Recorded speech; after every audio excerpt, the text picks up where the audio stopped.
I'm connected to an organization called the Centers for Spiritual Living. That's where where I have my master's through, and where I actually have an ordained ministry license. And a few years ago, we had we had our yearly kind of meeting. It was on Zoom, and the Leadership Council had three Black women that to speak with us. And I just am doing such a disservice that I don't remember their names. But one woman was the editor of a magazine, and one woman had been in activism all her life. And it's the Black woman, in my observation, that has had to be an activist all their life. They've had to stand up for their daughters and sons that are killed, and they're the ones that raise the children. It just was one of those, ahs, and kind of a um, presencing moment that I'm like, wow. It was at that moment when I heard them speak about their path, and they were all in their 70s. And I said, it's the Black woman that's going to heal so much, because we all are healers in our own way. The healing is that in your presence, somebody remembers who they are. In your presence, they choose love instead of fear. So it's like as we actuate ourselves and become a beneficial presence, then we become a healer, because just in our presence, people kind of go back to their heart. And I participated in a phone call the week that President Kamala Harris was announced that she was, being suggested for the nomination. And it was a call called Answer the Call 2024. Me too. And it I was, was on that call. what's that? You were on that call? I was. It changed everything for me. And the cool piece of that about that call was that it was a bunch of white women. And Yes. I remember oh gosh, Glennon Doyle, she spoke like the third person in, and she's like, the Black women got together in the early part of this week. They've been doing it all their life. They know how to do it. We called them because we don't know how to do this. And they helped us create this call. Yes. And then she had said something like, white women, we don't know how to be, like you said, we don't know how to bond like Black women know how to bond. So I have so much respect. And because of that, I have so much kind of trepidation. I don't want to offend anyone, but I've got to get into the space. I got to get there. And I got to make the missteps, and I got to make the mistakes. Right. And we are so programmed to be perfect, Yeah. and it's inauthentic because nobody is. From the One Voice Evolving, and our guest today is Mary Jo Honiotes. And she and I met on the RAARE Women Collective, first in Louisville, and then on the RAARE Women Collective live Facebook group. And as we have gone this last year, we've been in this almost a year, we are just two white women learning about how to advance racial equity in our lifetime under the executive and beautiful guidance of some amazing Black women in community. And we have multiple communities we engage in and cross over, but the RAARE Woman Collective really has found a way to reach out to inclined white women and help us understand what racism has cost us and why it matters personally to get involved professionally and politically. Is that a fair Yes. statement? Yes. And so we have an opportunity to just have a discussion and a dialogue today about what we thought might happen when we stepped into this arena and what life is really like behind the curtain of doing this. And so, Mary Jo, I'm going to start with you. Tell us about what took you to Louisville and what's happened since. Thank you, Kim, so much. Just want to thank you for this opportunity. When we met again on the summit, you shared about your podcast and your path, and I was just so proud and so drawn to how this has had its way with you. And so, yeah, so I'm learning from you. So thank you very much. So I was drawn to the conference because Nikki Lanier, who I find, again, amazing, articulate, very, very clear about her work, invited inclined white women and who want to be in the racial equity space, but don't know how to get there. And also, she identified our symptoms, right? We're afraid we're going to offend someone. We don't know really how to, get into that space. What do we say when we get there? And so I just had to be there. I had to be at that conference. And it was amazing. 140 women, I guess. I had not really felt that kind of the depth of call that was happening for everyone who was called there. It was just amazing. And so I've been involved in doing some work with my own healthcare agency where we've had a couple of sessions where I do some of the mindfulness work for my agency. And so I brought forth some of these facts that Nikki has shared with us, and we've had some discussions.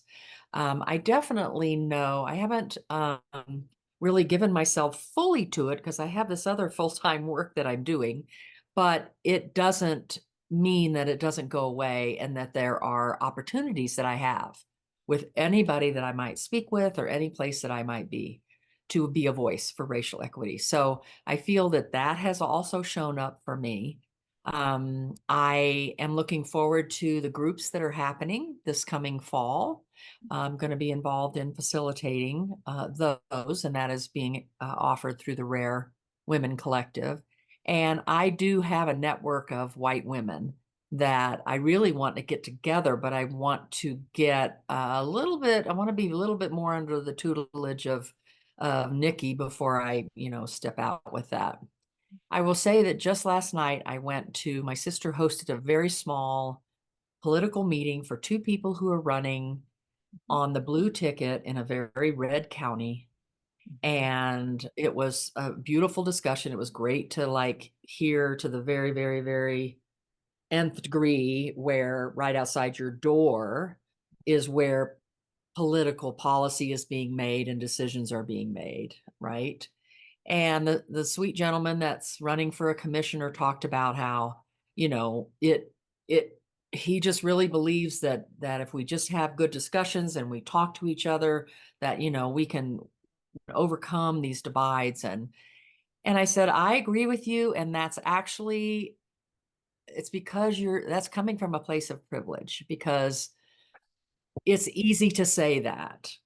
And to really see and know and get educated on what is really the barriers are, you can't just ask people who have been marginalized and discriminated against. You can't ask them let's just be nicey nicey right now. But the conversation is a very good idea. One of my happy places and one of my, I would say, wheelhouse places is facilitating communication and facilitating wisdom in a group. And I do believe it was Meg Wheatley who wrote Leadership in the New Science, who said, we cannot hate anyone whose story we know.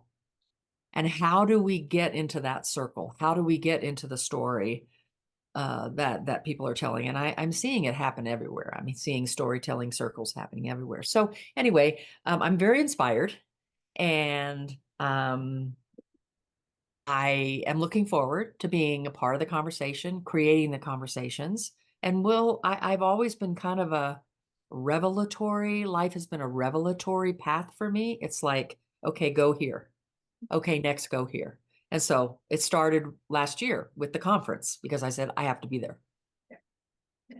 Yeah. And I've facilitated groups for years and years, decades. But I had never facilitated multicultural groups with the focus on authentic engagement around racism. And that has been a different learning experience for me. And Yes. even now, when I recognize that my intention is not to convince Black folk that I'm a safe place, but to persuade Yes. white women to become safe spaces.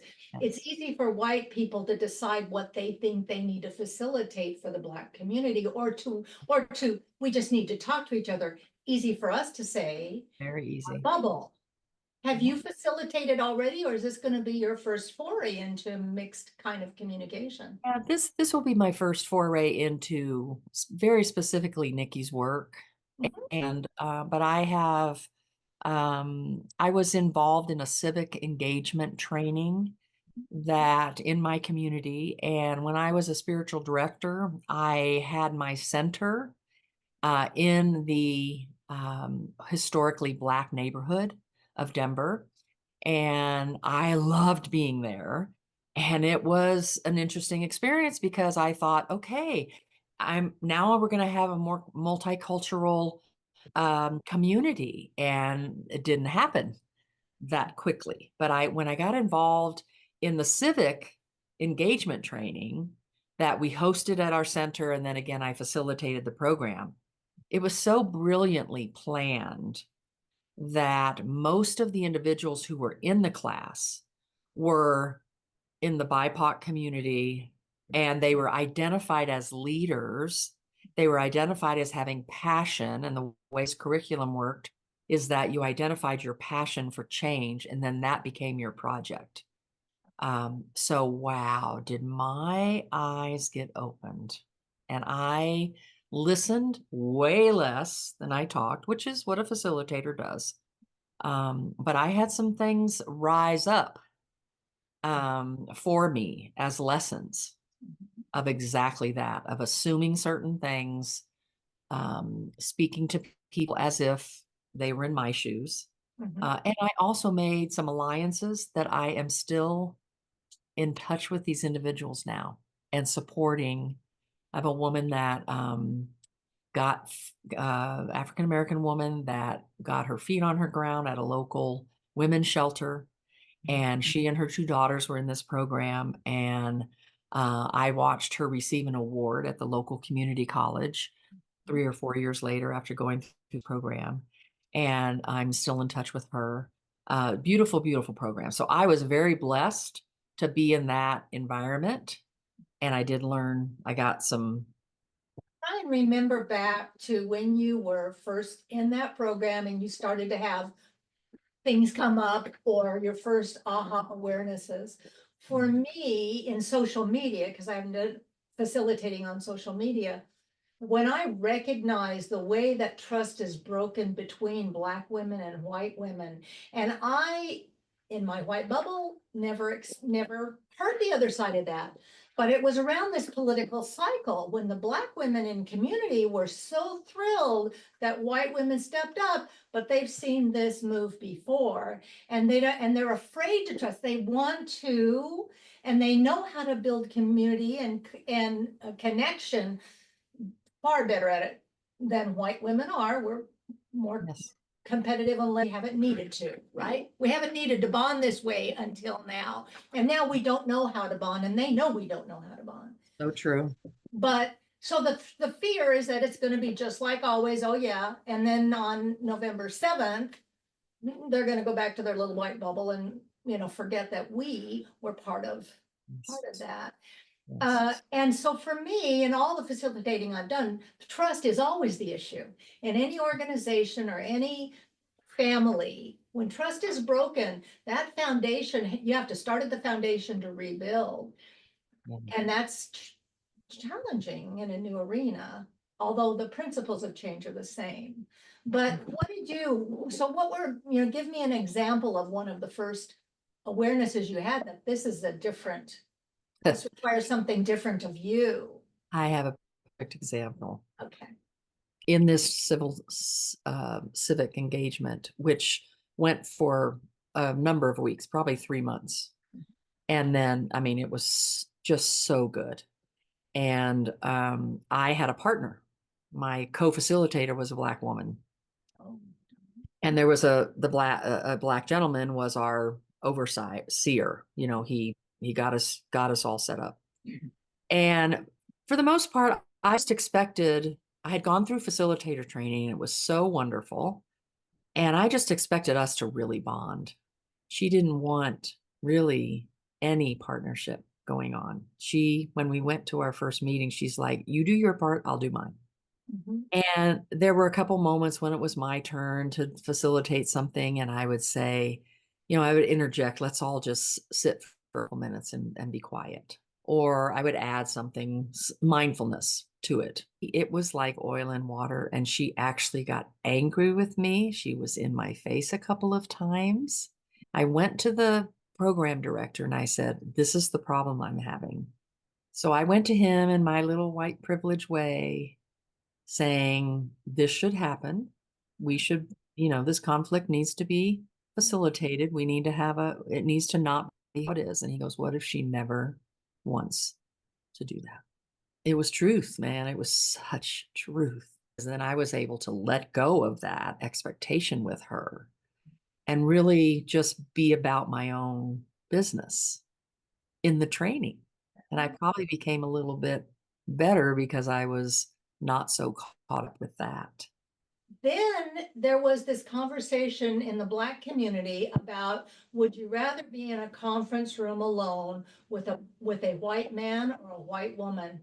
Mm. And they overwhelmingly chose the white men because they felt safer with the white men, even though they were higher up the food chain, than they did with the white women, because their lived experience is that the white women would keep them down because in privilege we're afraid that they were going to lose something, or that they were smarter, were going to take their spot. And I had the same initial gut reaction that I understood all of those men were having over the bear and the men. And that's when I caught me going, oh, check yourself. Why would I be offended that they wouldn't trust me? There's a reason for that. And I dug in deeper started listening, just listening to the stories and what I know about women in the workplace anyway. In the state of Washington, I did a trainings on bullying in the workplace, and women are the worst offenders because we're subtle and sly and sneaky. And it's not what we do, it's the way we do it. And it can't get called out as easily. And I want other white women who come at it like I did, an accomplished professional, Yeah. I know all the stuff and all the ways to facilitate, but this means you don't teach, you learn. You don't talk, you listen. You don't lead, you follow. Yes. And Yes. that's different. That's Beautiful. checking your privilege at the door when you don't even know that that's what is causing the mistrust. Yes. And a friend of mine once said, privilege is invisible to those who have it. Please, through this, shine that light on my privilege.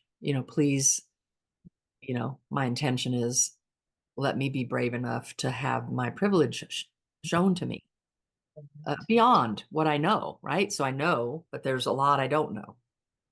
So that's kind of the path we're on, is on this path of awareness, knowing, and then we're like, okay, now I'm heading into the unknown that I'm not aware of, which is self-awareness. And so much is happening in our world from the unconscious shadow, if you might call it, from the even a victim place, like from a place where we're not really aware that we are getting mad over here because we're really mad over here. But we can't express the mad over here. So let me let it come out here on social media. Yeah. Let me call this person an idiot because I'd really rather call my boss an idiot. Yeah. I can't do that. Yeah. So it's just like there's just this spewing. It's not spewing, it's pain. It's like 400 years we've been dealing with this institutionalized racism, which we're just at the tip, us white women in this program, we're just at the tip of uncovering. So I agree that we have to create the space for the conversation and have the what I call the fence around the playground, like have the educational information to really put in the space and allow people to walk themselves through it or heal themselves through it or understand themselves through it. One of the things we do on this podcast is we pull back the curtain because Yes. we can educate and DEI and all day long, but we pull back the curtain. And one of the things that you and I are saying a lot is the word privilege. And I had just discovered last week, I got called out by a white woman for using that word privilege because that she found that offensive and that it had connotations. And yet, and what I learned in that week was it's like I can talk about my husband in a negative manner, but you better not your husband. I can talk to my white sisters about privilege without arising their ire. Uh, but but when it comes into a mixed conversation, Black women, we have access and influence in ways that Black women will never have in the white community, which is why when Nikki reached out to inclined white women, I had the same visceral reaction you did. I have to be there. It was not practical, but I did it anyway because I just felt this magnetic draw to something. And as it's unfolded, this podcast was born, but born to be able to have conversations with taboo words and concepts with other white women who are inclined, but really don't even know where to start, don't even know where to begin. I keep these on my desk, these RAARE Women Collective conversation cards. I have yet to use them with anybody else. I've thought about doing social media, but I use them for myself all the freaking time. Yes. Because they help me tell the truth about me. Yes. And every baby step that way, in my mind, is advancing racial equity. Yes. Because it allows me to engage more deeply with those conversations with other inclined women. In that call, I bawled it was a over 3 hour call, and I bawled almost all the way through it. It was like some kind of primordial release that I was having. Everything. And I wasn't the only woman on call. Every speaker, everything.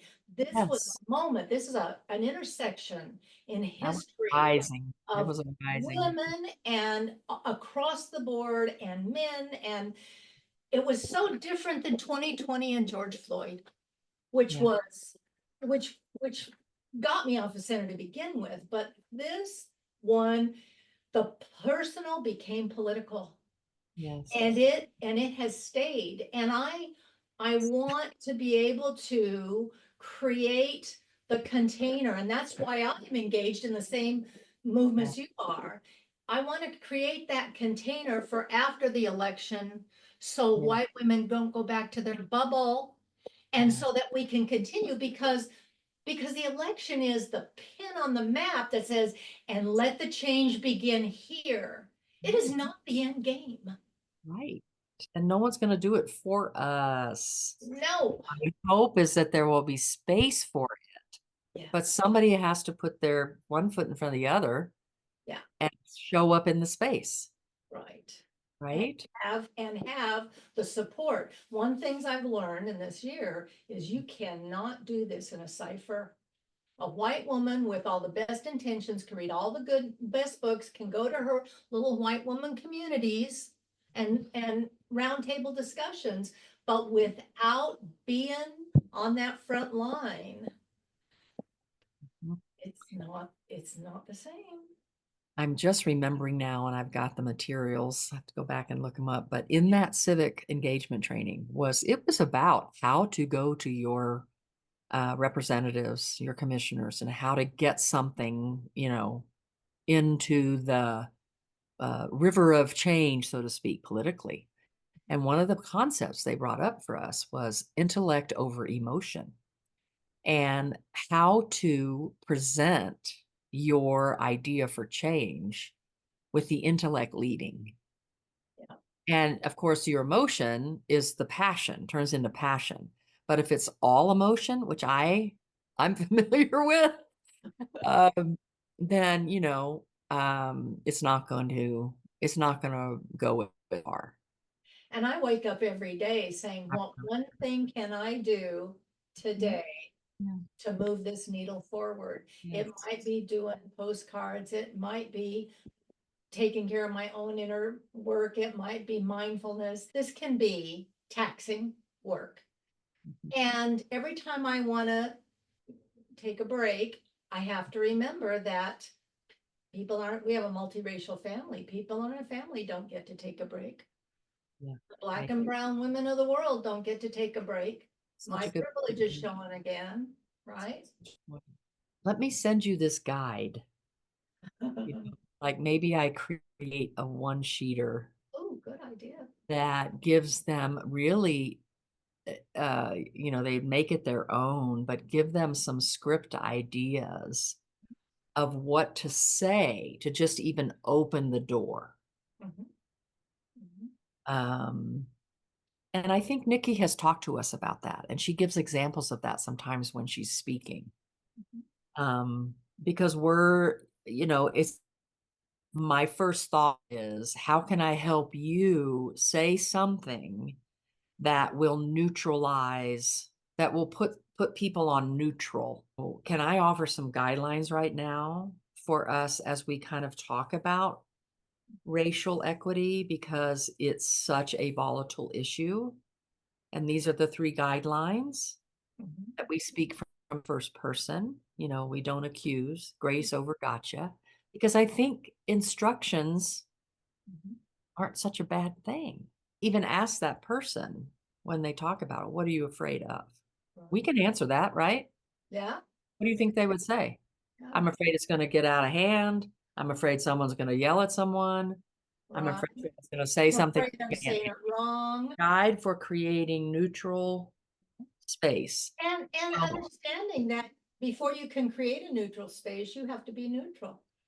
So if you ask a question, you have to be ready to hear Yeah. whatever the answer is without reacting and clapping back. So That is that is an example of self-awareness work. yes, and That's that, awesome. So it's like, here's your work before you go in, and yes, here's how you can help. right. Wow. And do you see that as your strong suit is in Yes, that inner absolutely. work? Yeah, Absolutely. Yeah. yeah, So yeah. thank you for asking that question, so that an idea and potential solution and potential a tool Right. created. Yeah. That's And how this is the beauty of two women, where two or more are gathered, right? Things, absolutely. things happen and everybody. Do have another question though, what I want to talk about in terms of language, how important it is. So we have allies, advocates, and BRIO is for operatives. I Yeah. really like that word operative, and that's because Yeah. ally is too milk watered down, and Yes. advocate is okay, but it still means, like when I saw that video about the fighters, it still means I'm advocating for you, but you're still the one getting punched. That's right. Operative means I am jumping in front of you to Yeah. help. Yeah, Yeah. that's fascinating. So, like, what's coming to me now is the essence of my work is teaching about oneness and wholeness. Those are two mindfulness principles that I believe. And out of those, it's always where I go. So with oneness, it's about awareness.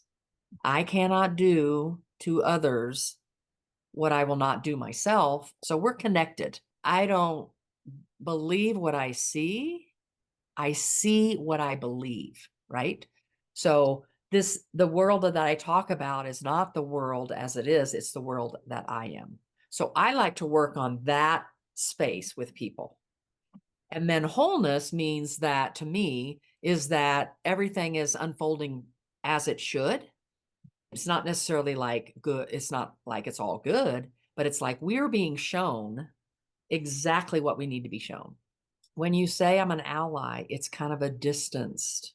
I have a niece with disabilities who needs advocacy so much Yeah. because there are issues in our healthcare system where people with disabilities who do not have a voice need that advocacy. So I'm going to just toss that caveat in there. But I think in our work, you know, and I guess I'm admitting that in our work, we can say we're an advocate, but that's like, I'm still not real close to it.